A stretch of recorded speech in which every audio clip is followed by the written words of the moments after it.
Hello students, how are you all. My name is Rajan Kumar and you are watching Rajan academy of education. आज के इस video में बात करने वाले हैं नोटिस राइटिंग के बारे में। देखिए, राइटिंग जो होती है ना, ये नोटिस राइटिंग जो है, ये राइटिंग स्किल्स का एक पार्ट है जो क्लास 11th एंड 12th में आप लोग नोटिस राइटिंग देखते होंगे। तो ये जो नोटिस राइटिंग है, इसमें क्या इंपॉर्टेंट बातें हैं, क्या इसमें किस तरीके से हमें नोटिस लिखना है, इसके क्या एग्जाम्पल्स हैं, क्या सैंपल है इसका, और इसमें क्या बातें हमें अवॉइड करनी है, किन चीजों का ध्यान रखना है, ये सब चीजें आज एक नोटिस राइटिंग के ऊपर ये लेक्चर मैंने बनाया है।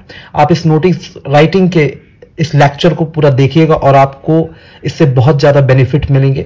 ठीक है, आपको अच्छे से क्लियर अंडरस्टैंडिंग होगी कि हाँ, हमें किस तरीके से नोटिस राइटिंग करनी है एग्जाम्स में स्पेशली। तो चलिए स्टार्ट करते हैं।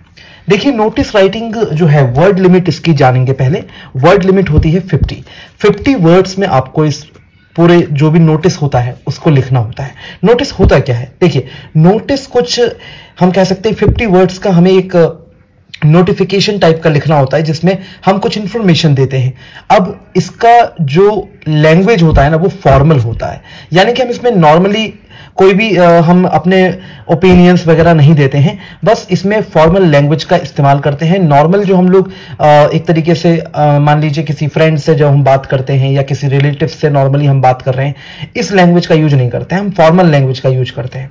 ठीक है, always mention what, when, who and whom to contact.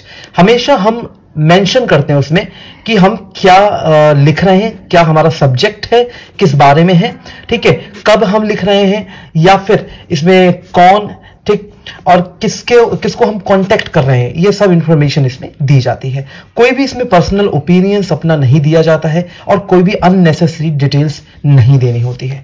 अब हम एक बार यहां पर ये देखते हैं कि इसमें जो एग्जाम्पल्स हैं, ठीक है, एग्जाम्पल्स हम देखते हैं। एग्जाम्पल क्या होता है? देखिए, यहां पे जो एग्जाम्पल्स हैं इसके, जैसे मान लीजिए lost and found notice. Notice कई तरीके के होते हैं, जिनमें से एक तो होता है लॉस्ट, यानी कि कोई चीज मान लीजिए खो जाती है, तो उसको उसके बारे में इंफॉर्मेशन देने के लिए कि भाई अगर ये चीज आपको मिले तो प्लीज यहां पर कांटेक्ट करें, इस तरीके का एक नोटिस होता है। या एक फाउंड नोटिस होता है, लॉस्ट एंड फाउंड नोटिस। कई बार चीज मिल जाती है तो उसके बारे में नोटिस दिया जाता है, या लॉस्ट एंड फाउंड दोनों, कि भाई ये चीज खो गई है, यदि किसी को मिले तो बता दे। ठीक, तो लॉस्ट एंड फाउंड नोटिस हो जाता है। इसके बाद आ जाता है, जैसे मान लीजिए ब्लड डोनेशन कैंप लग रहा है, या इंटर स्कूल कॉम्पिटिशन है कोई, ठीक, या फिर कल्चरल प्रोग्राम्स हैं कोई, इसके बारे में बताया जाता है। अब मान लीजिए इसमें चेंजिंग स्कूल टाइमिंग्स, ठीक है, कोई भी स्कूल टाइमिंग्स का चेंज हुआ है, या फिर मीटिंग्स या जो भी इवेंट का अनाउंसमेंट है वो हम इसमें देखते हैं। इसके बाद जो बात आती है वो है सैंपल की। सैंपल देख लेते हैं। सैंपल यहां पर मैंने एक जो यहां पर रखा है वो ये है, you are the cultural secretary. आप कल्चरल सेक्रेटरी हैं अपने स्कूल के। आपको एक नोटिस लिखना है जिसमें आप इन्फॉर्म करेंगे स्टूडेंट्स को एक इंटर स्कूल डिबेट कंपटीशन के बारे में, जो कि आपके स्कूल ऑडिटोरियम में होगा। ठीक है, यानी कि आप कल्चरल सेक्रेटरी हैं और आप ये बताएंगे कि एक नोटिस आप लिखेंगे जिसमें आप इंटर स्कूल डिबेट कंपटीशन के बारे में स्टूडेंट्स को अवगत करा रहे हैं। तो देखिए, अब हम लोग बात करते हैं इसको हम लिखेंगे कैसे। इसको हम लिखेंगे कुछ इस तरीके से, जैसे मान लीजिए कोई भी स्कूल है, एबीसी सीनियर सेकेंडरी स्कूल, ठीक है, यहां हम बीच में नोटिस लिख सकते हैं। आप नोटिस यहां पे भी लिख सकते हो। ठीक, फिर 10th मई 2025 हमने यहाँ पे डेट मेंशन कर दी है और यहाँ पे सब्जेक्ट मेंशन कर दिया है inter school debate competition. Okay, यहाँ पे हम लिखेंगे all students are hereby inform that an inter-school debate competition will be held in the school auditorium on 15th May 2025 at 10 a.m. Interested students from classes 11th and 12th may give their names to the undersigned by 12th May। यानी कि इसमें हमने बताया है कि सारे students को inform किया जा रहा है कि एक इंटर स्कूल डिबेट कंपटीशन होगा 15 मई 2025 को 10 AM। ठीक है, इसका टाइम भी हमें यहाँ पर हमने मेंशन किया है। इसके बाद हमने लिखा है कि इंटरेस्टेड स्टूडेंट्स जो हैं वो जो है अपने नाम दे सकते हैं। ठीक, अब यहाँ पे जिसके भी साइन हो, अब यहाँ पे जैसे मान लीजिए लिखा है रवि शर्मा कल्चरल सेक्रेटरी। तो यहाँ पर आपको देखने को मिल रहा होगा कि ये पूरा एक नोटिस हमने यहाँ पर लिखा है एबीसी सीनियर सेकेंडरी स्कूल के नाम से।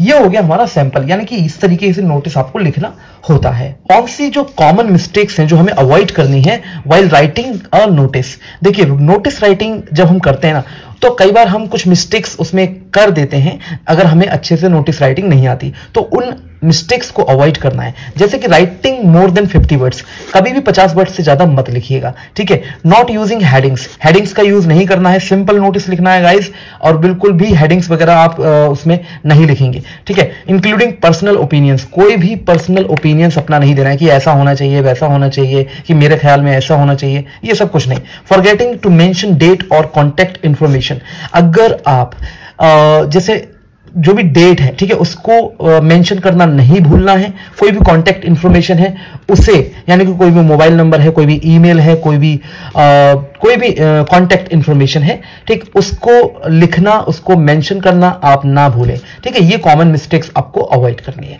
तो स्टूडेंट्स, ये रहा आज का लेक्चर जिसमें हमने जाना कि नोटिस राइटिंग क्या होती है, किस तरीके से हमें लिखना है, ठीक, और इसको अच्छे से लिखकर आप जो भी, अब चाहे वो 4 मार्क्स का हो, चाहे 5 मार्क्स का हो, अच्छे मार्क्स आप इस लेटर को, इस नोटिस राइटिंग में अच्छे से गेन कर पाएंगे, ठीक है। इसकी प्रैक्टिस आप लोग जरूर करिए, और जितनी ज्यादा आप प्रैक्टिस करेंगे ना नोटिस राइटिंग की, उतना बेटर आप नोटिस लिख पाएंगे। देखिए, जितनी ज्यादा प्रैक्टिस, कहते हैं ना, practice makes a person perfect, practice से इंसान परफेक्ट बन जाता है, ठीक है। तो इसीलिए प्रैक्टिस जितनी ज्यादा आप करेंगे उतने अच्छे से आप लिख पाएंगे कोई भी notice. Thank you so much for watching this video.